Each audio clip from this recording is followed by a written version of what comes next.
Now I've got to admit I'm not so good with economics and the world of finance. The complexities of it are just too confusing. But maybe that's the point. Maybe it's meant to be too confusing for the average person, just like it suited the Catholic Church to keep the Bible too confusing for anyone to understand, so that they became the information guardians and could get away with whatever they liked. Maybe it suits bankers to have us ignorant of what they're up to as well.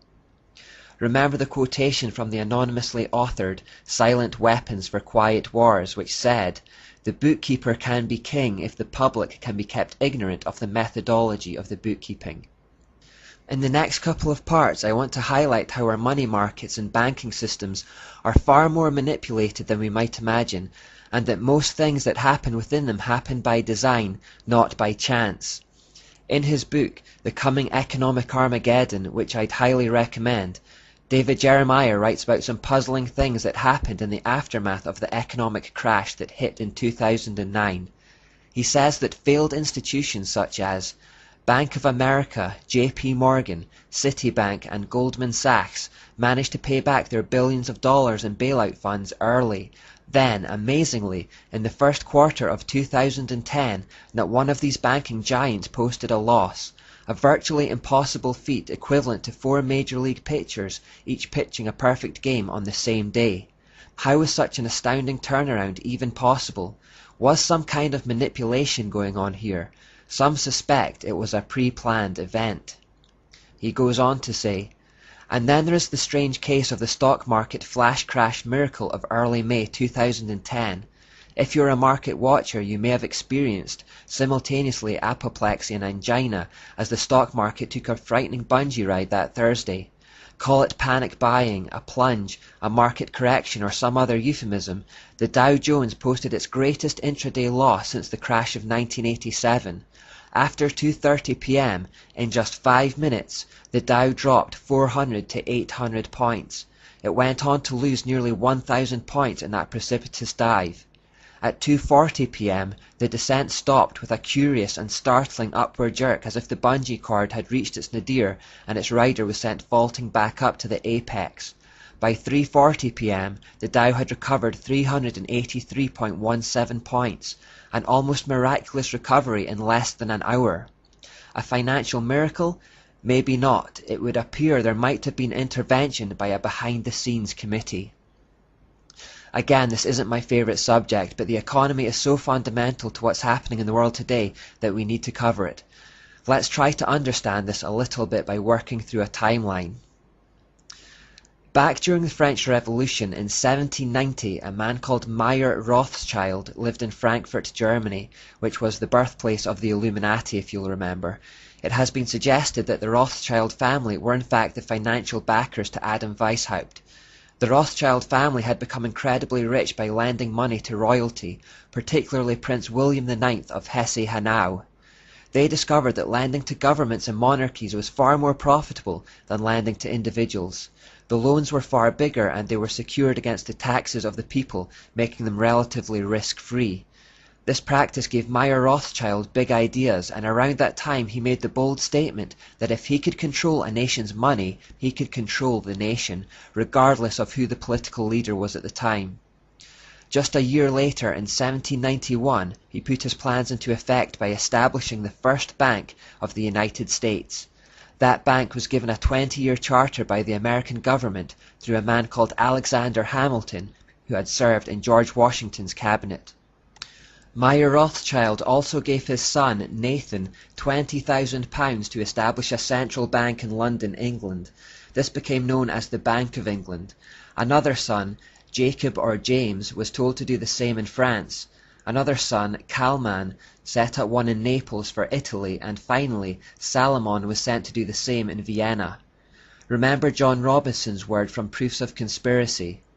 The primary goal of the Illuminist is to get the possession of riches, power and influence without industry, i.e. without working for it. Well, that's basically what money lenders do. They create money out of thin air, lend it at interest and receive more back without any effort on their part. This is called usury. It was outlawed in the Bible, but today the entire economy is based on it. Let me try to explain. This is a moneylender called Meyer, and this is another guy called John. They live in a brand new country called Freeland.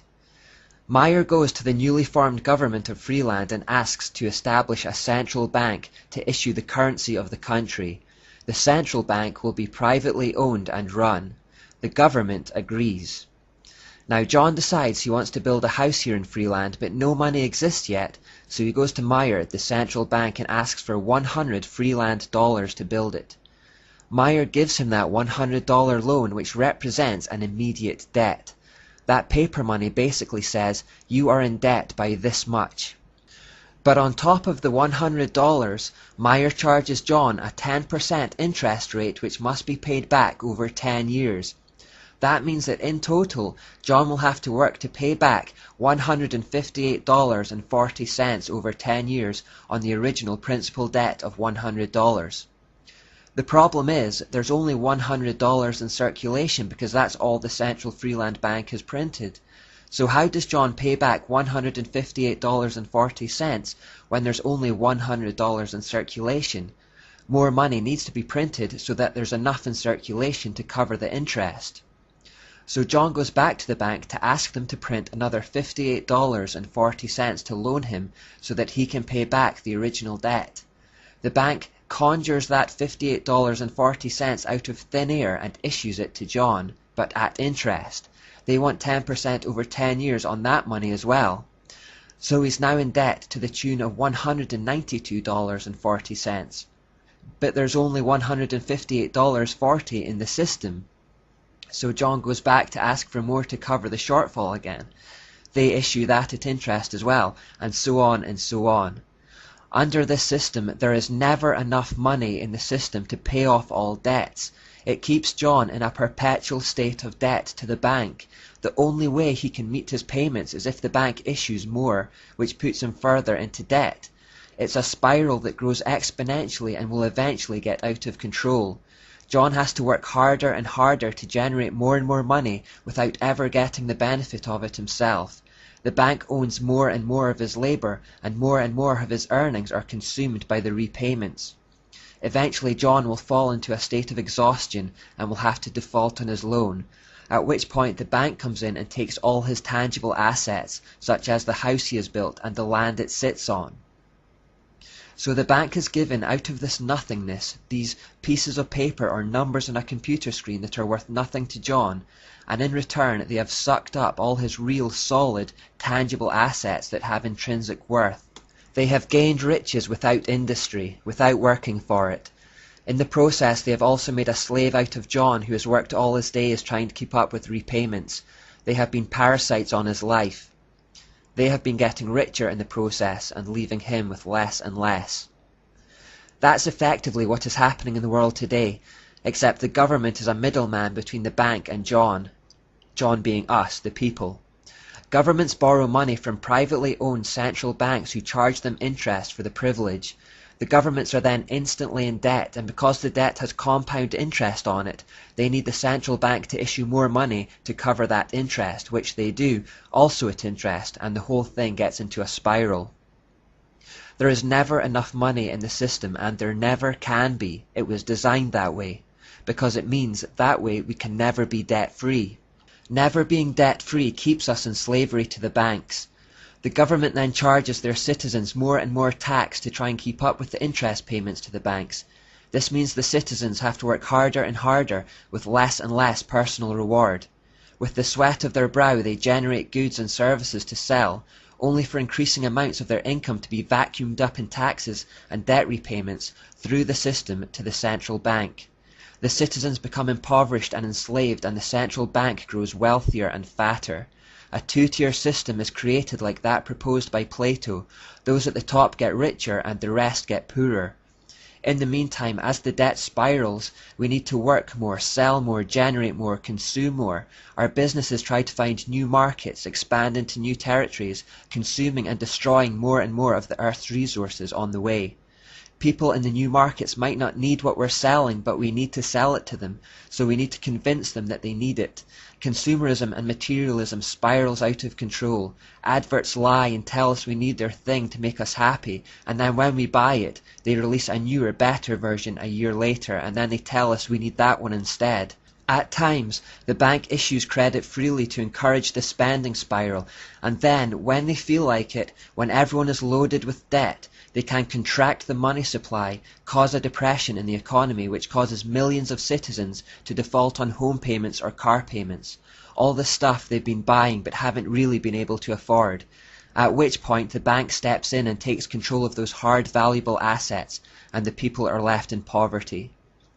The endless growth that means new money has to be constantly pumped into the system also means the currency becomes increasingly worthless. This is called inflation.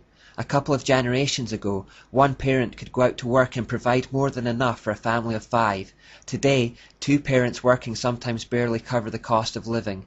Nothing in nature indulges in endless growth like this except for cancer, and that is far from healthy. Left unchecked, it causes death to its host. Likewise, there is not a single civilization in history that based its economic system on usury that didn't collapse into an exhausted heap in the end. There is no escape from it. That will happen to us too.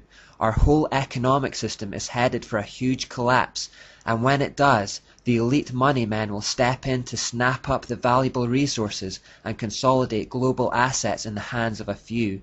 This would create a global 2-tier system. What we have felt thus far are only tremors. There is something much bigger ahead. Remember the moment in Matthew 21 when Jesus arrived in the temple and found the moneylenders there. He got about as angry as Jesus is ever recorded to have been. He knocks over their tables and chases them out of there, calling them a den of thieves. That's what usury is. It's theft. In Proverbs 22:7, the Bible says that the rich rule over the poor, the borrower is a slave to the lender. We are all slaves to central banks now, which is why we are taxed at every turn. Our government is slave to those bankers too. They form a shadow government, just like Mayor Rothschild boasted about in 1790. Democracy is an illusion under this system. Most of us will also have car repayments, mortgages, or will have taken out credit on some other large purchase. It has been reported that Americans today now pay more tax than 19th century slaves and medieval serfs. If the borrower is slave to the lender, are any of us really free? Or did we just come to love our servitude because it was comfortable, like Aldous Huxley suggested we would?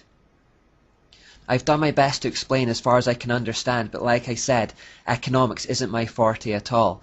So what I've done is copied links to a few websites below that should help explain the situation in black and white. I should add I don't necessarily agree with everything on those pages and in those sites, but it will give you a good idea of what's going on. Finally, although my financial advice is admittedly worth very little, I would suggest that as our paper money becomes increasingly worthless and may one day soon collapse completely, it might be an idea to invest in something with real value, such as gold or silver. We should also try to pay off our private debts as soon as possible and to live as debt-free as we possibly can.